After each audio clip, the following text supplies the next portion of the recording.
Hello everyone, welcome to Stephen's wallet. நான் உங்க Stephen. நமக்கெல்லாம் ஒரு அவசர தேவை, பணம் தேவைப்படுது அவசரமானா நம்ம கிட்ட இருக்கக்கூடிய நகையை எடுத்துட்டு போயிட்டு சேட்டு கடையில வச்சு பணம் ஏற்பாடு பண்ணுவோம். இவங்களுக்கு இந்த பணம் எங்கிருந்து தான் வருது? இந்த சேட்டு கடைக்காரங்களுக்கு பணம் எங்கிருந்து தான் வந்துகிட்டே இருக்கு? நம்ம எவ்வளவு நகை எடுத்துட்டு போய் கொடுத்தாலும் அவங்க பணம் நமக்கு கொடுக்குறாங்க அப்படின்னா அது எப்படின்றத இந்த வீடியோல பார்க்கலாம். எப்படி நமக்கு ஒரு அவசர தேவைன்றப்ப நம்ம தங்கத்தை எடுத்துட்டு போய் அடமானம் வச்சு நகை கடையில இருந்து வந்துட்டு அந்த அடமான கடையில இருந்து நம்ம பணம் வாங்குறோமோ, அவங்க அந்த தங்கத்தை எடுத்துட்டு போய் என்ன பண்றாங்கன்னா பேங்க்ல வச்சு அவங்க பணம் ஏற்பாடு பண்றாங்க. ஸோ ரெண்டுத்துக்கும் நடுவில் இந்த விஷயம் தான் நடக்குது. அதாவது ஒரு 10-15 வருஷத்துக்கு முன்னாடி நிறைய மக்கள் என்ன பண்ணிட்டு இருந்தாங்கன்னா இந்த விஷயத்தை தான் பண்ணிட்டு இருந்தாங்க. பேங்க்ல வந்துட்டு ரொம்ப குறைஞ்ச வட்டிக்கு நம்ம வந்துட்டு நிறைய அடமானமா வச்சு குறைஞ்ச வட்டிக்கு நம்ம பணம் ஏற்பாடு பண்ணலாம் அப்படின்றது நிறைய மக்களுக்கு முன்னாடி ஒரு 10-15 வருஷத்துக்கு முன்னாடி தெரியல. இந்த விஷயத்தை தான் பண்ணிட்டு இருந்தாங்க. இப்ப நம்ம மக்களுக்கும் நிறைய அவேர்னஸ் வந்துருச்சு. அப்ப பாத்துக்கோங்க, நமக்கு ஒரு அவசர தேவைன்னா நம்ம நகை எடுத்துட்டு போயிட்டு இந்த மாதிரி அடமான கடையில வைக்கிறோம். அவங்க என்ன பண்றாங்கன்னா மாசத்துக்கே பாத்தீங்கன்னா 3-5% வரைக்கும் வந்துட்டு வட்டி போட்டு நமக்கு வந்துட்டு பணம் தராங்க. அந்த வட்டிக்கு வந்துட்டு பணம் தராங்க.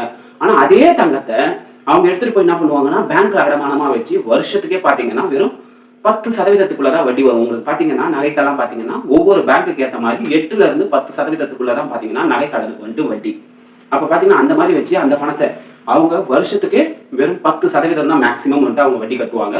பணத்தை ஏற்பாடு பண்ணி நம்ம தங்கத்தையே அங்க அடமானமா வச்சு பணத்தை ஏற்பாடு பண்ணி நமக்கு பாத்தீங்கன்னா மினிமம் 3% கீழே அவங்க இறங்கியே வர மாட்டாங்க வட்டியில. அப்ப வருஷத்துக்கு பாத்தீங்கன்னா 36% நமக்கு வட்டிக்கு தராங்க.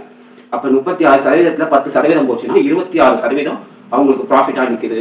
இதுதான் அவங்க செய்யக்கூடிய பிசினஸ். நீங்க பாத்தீங்கன்னா பெரிய அளவுல வந்துட்டு நகை கொடுத்துருந்தீங்கன்னு வச்சுங்களேன், நீங்க பணம் எடுத்துட்டு போய் கொடுத்தா கூட கொஞ்ச நேரம் வெயிட் பண்ணுங்க, நாங்க லாக்கர்ல பத்திரமா வச்சிருக்கோம், நாளைக்கு வாங்க நாளானிக்கு வாங்க நாங்க நகை எடுத்துட்டு வந்து தரோம் அப்படின்னு.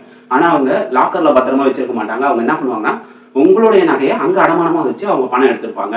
இந்த மாதிரியான விஷயங்கள் தான் நடக்குது. சோ இது சில வருஷத்துக்கு முன்னாடி நம்மள மாதிரி மக்களுக்கு எல்லாருக்குமே சாதாரண மக்களுக்கு வந்துட்டு போய் சேரல.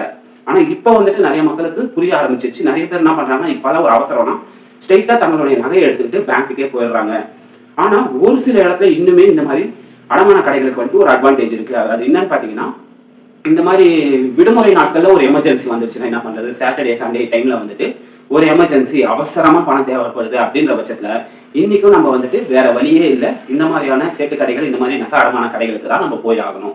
பட் அந்த மாதிரியான ஒரு விஷயத்துல அவங்கள வந்துட்டு நம்ம குறை சொல்ல முடியாது. ஏன்னா பேங்க்குக்கு நம்மளால போக முடியாத அந்த அவசர நேரம் இருக்கு பாத்தீங்கன்னா, இந்த விடுமுறை நாட்கள்னு ஒரு குறிப்பிட்ட டைம்.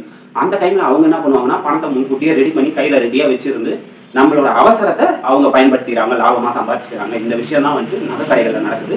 ஸோ இந்த சேட்டு கடைக்காரங்க இல்ல அடமான கடைக்காரங்க இவங்களுக்குலாம் பணம் எங்கிருந்துப்பா வந்துகிட்டே இருக்குது அப்படின்னு நீங்க யோசிச்சுக்கிட்டு இருந்தீங்கன்னா இதுதான் வந்துட்டு உங்களுடைய கேள்விக்கான பதில்.